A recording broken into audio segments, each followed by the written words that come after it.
Petite question Oui. d'ailleurs, là, peut-être pour amorcer le truc. Comment vous voyez les trois offensives se répartir les espaces devant? Qui veut répondre à cette question très pertinente de notre ami Ryan? Omar, on t'a pas entendu, vas-y. La répartition des espaces, ça me paraît assez clair avec Mbappé qui va avoir un rôle très libre, mais je pense sur tout le front de l'attaque. Messi un petit peu plus axial derrière lui, enfin à la main comme on a pu le voir.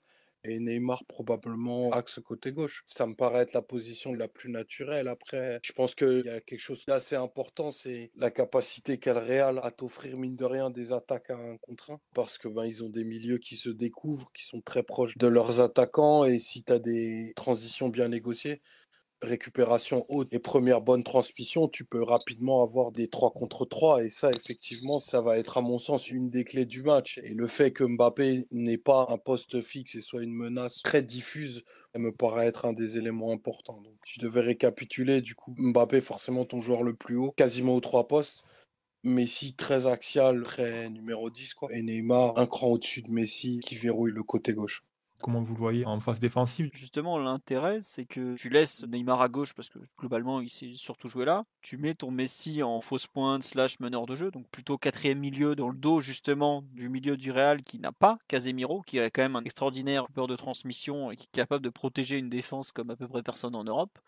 Et pour le coup, plutôt Mbappé côté droit. La défense centrale va être Nacho Militao, qui est pas vraiment une défense centrale parfaite. Et je trouve que l'intérêt, c'est de la mettre sans point de référence, donc en mettant Messi très fuyant, et au contraire de mettre Mbappé côté droit pour justement empêcher Alaba de trop monter. C'était Simon qu'on avait parlé sur fin de podcast. Angelino, par exemple, n'osait pas monter parce qu'il avait peur de devoir courir derrière Mbappé. Bah là, tu le mets pareil, tu le mets un peu sur le côté parce que justement, tu veux empêcher Alaba de courir vers l'avant. Et tu veux dire, tu cours vers l'avant, d'accord, mais tu prends le risque de laisser Nacho en 1 contre 1 sur le contre qui suit face à Mbappé.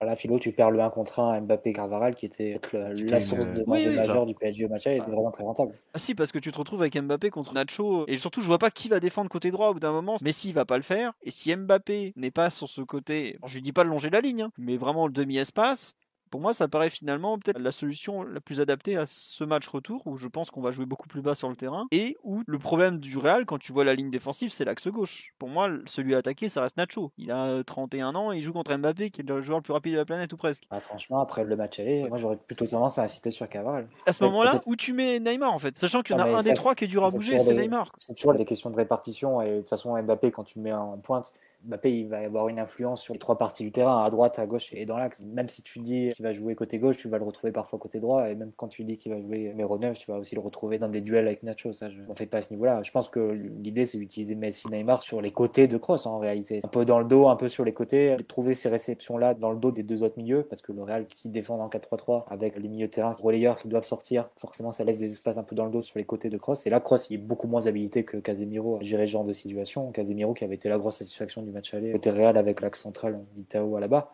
Ça avait quand même été l'axe qui avait tenu le fait de ne pas prendre plus de buts et de pas concéder davantage de situations pour le Real lors du match aller. Donc je pense que tu peux utiliser Neymar et Messi dans ces rôles-là, avec Messi qui viendrait prendre du champ en décrochant assez bas côté axe droit, et Neymar qui se retrouvait dans une deuxième échelle, on va dire, axe gauche un peu plus haut que Messi, à la réception de ses passes un peu diagonales. Et Mbappé qui mobiliserait en réalité les quatre défenseurs avec des appels, avec des zonages à une nouvelle hauteur aussi, une troisième hauteur différente de celle de Messi et de celle de Neymar. Un peu ce qu'on avait vu lors du match face à Saint-Étienne et du match face à Nantes. Ça avait plutôt bien marché. Après, il faudra voir sur un match évidemment avec une autre exigence, mais aussi voir si ça ne sera pas influé et corrélé au fait que voilà, le Real va devoir jouer avec un peu plus le ballon, Paris va devoir jouer sans doute avec un peu plus de contre-attaque. Forcément, c'est pas le même type de mission et de façon d'attaquer ensuite. Est-ce que Paris peut avoir des larges séquences de possession avec des récupérations immédiates sur un match comme celui du Bernabeu? C'est un peu tout l'enjeu, mais a priori, ça sera sans doute plus équilibré.